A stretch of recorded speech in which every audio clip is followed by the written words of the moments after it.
မင်္ဂလာပါကျွန်တော်အိုင်ရောကားတဲ့ကိုမင်းကျော်ပါကျွန်တော်ဒီနေ့ပြောပြမှာကမြက်မျိုးစားရွေးချယ်ခြင်းဆိုတဲ့ခေါင်းစဉ်နဲ့ပြောပြပါမယ်မြက်မျိုးစားရွေးချယ်ခြင်းဆိုတဲ့နေရာမှာကျွန်တော်တို့မြန်မာနိုင်ငံမှာမြက်မျိုးစား၅မျိုးရှိပါတယ်အဲ့ဒါတွေကတော့ green မြက်ဂျပန်မြက်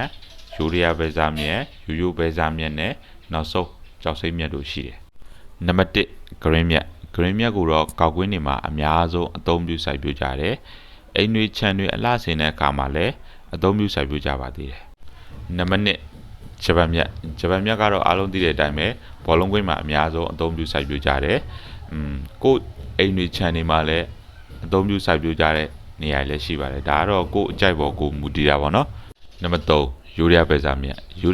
က်ကတော့ပန်းညံနေစက်ရုံဝင်းနေအိမ်ခြံဝင်းတွေမှာ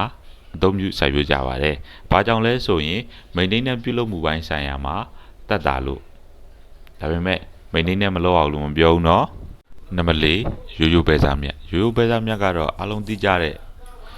လိုက်မျိုးတွေမှာရှိတယ်ကံပေါင်မှာစိုက်ပျိုးထားတဲ့မြက်တွေကရိုးရိုးပဲစားမြက်တွေရိုးရိုးပဲစားမြက်ကိုဘယ်နေရာမှာအသုံးများလဲဆိုတော့ကျွန်တော်တို့စီပင်နေရာတွေမှာအားပြီးတော့ဒီလမ်းဘေးရှုခင်းတာယာမှုတွေမှာအသုံးပြုကြပါတယ်နံပါတ်5ကြောက်စိမ့်မြက်ကတော့ဂျပန်မြက် green မြက်တို့နဲ့အမျိုးအစားတူတူပါပဲဒါပေမဲ့အကျန်းခံမှုပိုင်းမှာတော့ကြောက်စိမ့်မြက်ကအားနေပါတယ်ခင်ဗျာဒီမြက်မျိုးစားနဲ့အသုံးပြုတဲ့နေရာတွေကိုတည်သွားတယ်ဆိုရင်ကိုချံဝန်းထဲမှာဘယ်မြက်ကိုအသုံးပြုအောင်လဲဆိုတာအားလုံးတည်သွားကြပြီထင်ပါတယ်ခင်ဗျာအခုလိုအလားမြက်ကြောင်းဘူးသူတာတွေကိုလေ့လာမိတော့တည်သလောက်ကိုထပ်ပြီးတော့တင်ဆက်ပေးသွားပါအောင်မယ်ခင်ဗျာလူကြီးမင်းတို့ခြံဝန်းထဲမှာ